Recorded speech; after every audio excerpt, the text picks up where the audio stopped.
Meus irmãos, bom dia na paz do Senhor. Já estamos praticamente iniciando a nossa tarde e resolvemos fazer essa transmissão, abrir essa transmissão com uma mensagem que vai especificamente ao senhor prefeito da cidade de Apiacá, o senhor Fabrício Tebaldi. Antes que eu transmita a minha mensagem, eu quero saudar a todos que estão conosco, dizer da satisfação de poder falar com cada um de vocês, aos membros da Primeira Igreja Assembleia de Deus e a todos os cidadãos das nossas cidades aqui do Vale do Itabapuana. Também gostaria de me dirigir aos familiares que estão agora enlutados por perda de entes queridos, nesse momento de pandemia, nesse momento difícil, com doentes em casa, internados. Nossas condolências sinceras a cada uma das famílias. Sabemos o peso do momento, o peso da dor que vocês estão passando. E essa mensagem ela vai especificamente ao senhor prefeito Fabrício Tebaldi. Primeira coisa, senhor prefeito, nós não somos negacionistas. Nós entendemos a gravidade do momento. Nós próprios perdemos o nosso pastor presidente há aproximadamente 2 meses atrás.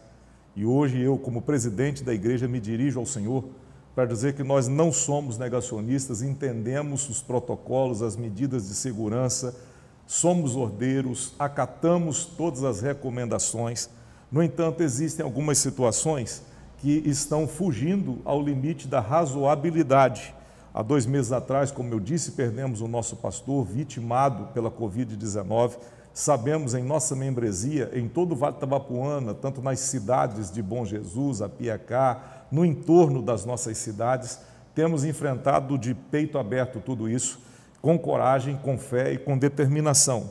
No entanto, a gente precisa dizer que as nossas igrejas, elas cumprem todas as normas. Sanitização, distanciamento, exigência de EPIs, tudo, nós cumprimos tudo, falamos pela nossa igreja e pela maioria das igrejas que eu tenho certeza que são responsáveis, igrejas idôneas, pastores sérios, que cumprem todas as determinações. Nós somos ordeiros, não saímos quebrando tudo, não saímos colocando fogo na cidade e estamos obedecendo ao decreto que o senhor sancionou, que o senhor editou há alguns dias atrás. No entanto, como protestantes, nós protestamos e não vamos nos calar diante desse absurdo. Direitos constitucionais estão sendo violados e daqui a pouco eu vou falar sobre o julgamento do STF, que deu aos senhores prefeitos e governadores o poder de decidir essa questão. Daqui a pouco eu falo sobre isso. Não vamos nos calar diante do absurdo que estamos vivendo. Apiacá é a cidade aqui da nossa região que até o momento está se posicionando diferente das demais cidades. As igrejas, por força do decreto, estão fechadas. Nós também queremos citar o conflito de decisões no STF, a decisão do ministro Cássio Nunes Marques, que aconteceu no sábado de Páscoa, a decisão do ministro Gilmar Mendes na segunda-feira, que foram decisões conflitantes, o julgamento que aconteceu nesta semana, em que 9 dos 11 ministros decidiram que é competência dos prefeitos e governadores a responsabilidade para manter abertas ou fechadas as organizações religiosas, para dizer se os fiéis podem ir no culto, na missa, ou ir em qualquer celebração religiosa. A responsabilidade ficou nas mãos dos senhores. No entanto, senhor prefeito, nós não esperamos que o senhor seja irresponsável com isso, porque o nosso povo é um povo de fé. O nosso povo é um povo que tem princípios de fé. Então, nós não nos calaremos diante disso. Esse vídeo é público, eu espero que ele chegue ao senhor, eu espero que chegue aos seus secretários, porque nós não iremos nos esquecer disso.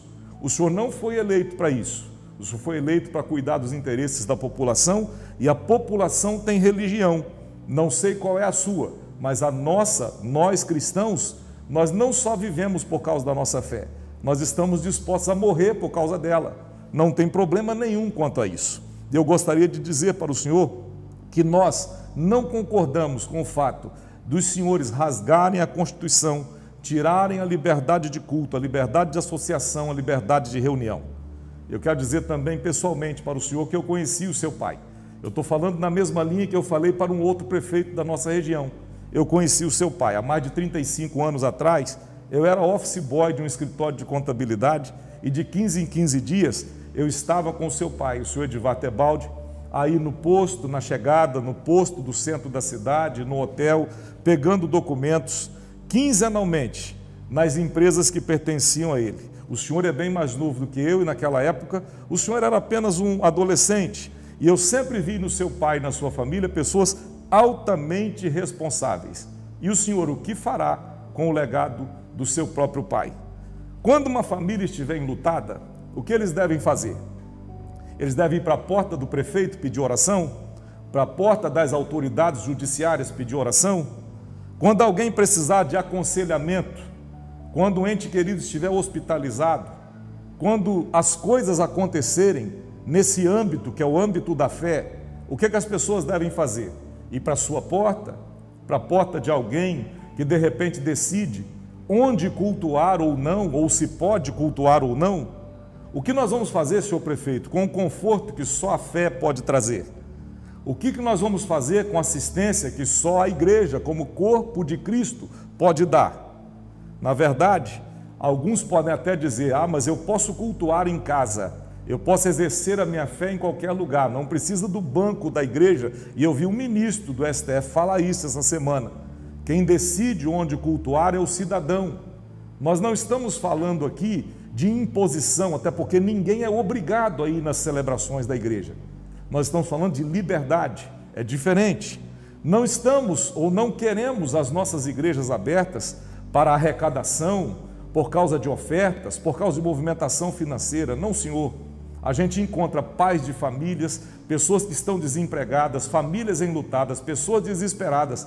E o que nós vamos fazer com essas pessoas quando os senhores arbitrariamente fecham as portas dos templos e impedem o povo de congregar? Quem decide como congregar ou onde congregar sou eu como cidadão, é o cidadão de bem, é o cidadão que é religioso, ordeiro, é o cidadão respeitador. E outra coisa, quem fala pela igreja? Eu me lembro de um texto que Jesus fala em Mateus 22, e está aberto aqui, porque a nossa regra de fé, senhor prefeito, é a Bíblia Sagrada. Aqui está ela, é ela que nos mantém de pé a palavra de Deus. E Jesus diz o seguinte: dai a César o que é de César e a Deus o que é de Deus. O Estado não deve imiscuir-se nos assuntos que são competência da igreja. E a igreja não deve também se entrelaçar ou se envolver com as coisas do Estado. E é por isso que eu, como presidente da igreja, eu não delego a terceiros para falar por ela. Quem fala pela igreja sou eu que a represento judicialmente, extrajudicialmente, em qualquer situação. Não fala pela igreja um terceiro, não fala pela igreja a associação de evangélicos ou qualquer outra. Quem fala pela igreja é a própria igreja. E eu quero dizer para o senhor, terminando a minha fala, que o meu avô foi o fundador da primeira igreja Assembleia de Deus aí em Apiacá. Isso há bem mais de 60 anos atrás.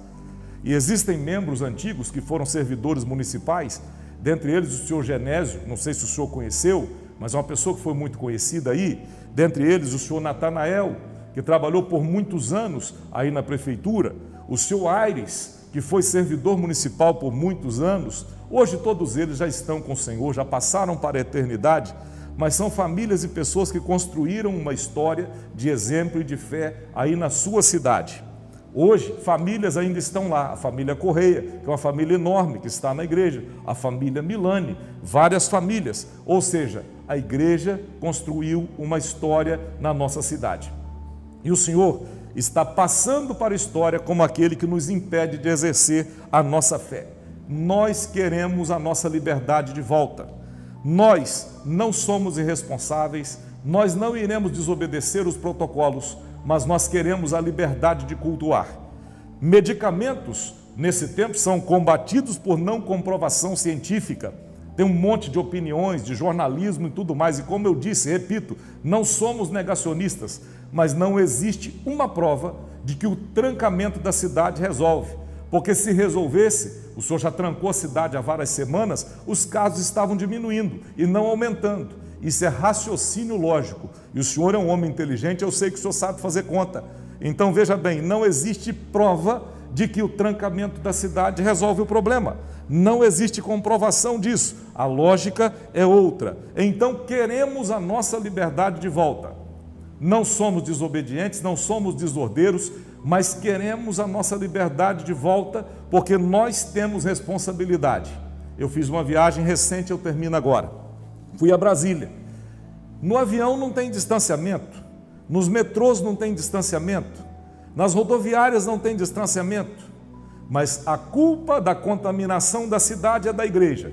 Isso é só um descalabro, isso é só um absurdo. Eu me dirijo ao Senhor, obviamente com todo o respeito que Vossa Senhoria merece. O Senhor foi eleito para governar a cidade, o Senhor não foi eleito para prejudicar a fé dos cidadãos. Esta é uma palavra, e eu quero dizer para o Senhor o mesmo que disse em outra ocasião para outro governante: cuidado com o Deus da igreja. O Senhor não está lutando contra pessoas, o Senhor não está lutando contra os pastores, o Senhor está calando a voz da igreja, e a igreja é obra de Deus. Cuidado com o encontro e a prestação de contas com o Deus da igreja. Isso não é uma ameaça, é só um aviso, porque diante dele todo joelho se dobrará e toda língua terá que confessar que Jesus Cristo é o Senhor. Não pense que o Senhor vai passar incólume a essa prestação de contas. Calar a obra de Deus é um absurdo que o Senhor está fazendo, é inconstitucional. Mesmo que os juízes togados do Supremo Tribunal Federal tenham dado ao Senhor essa prerrogativa, não escolha passar para a história como um perseguidor da fé. Essa é a nossa palavra, e como eu disse também em outra ocasião, mesmo o Senhor tomando essa posição, nós faremos o que sempre fazemos. Nós iremos orar pelo Senhor, porque esse é o nosso dever, orar pelas autoridades. Deus abençoe o nosso povo e Deus ilumine o Senhor com sabedoria para tomar as decisões acertadas. Queremos a nossa liberdade de volta, porque só os covardes correm quando as calamidades acontecem. Deus abençoe.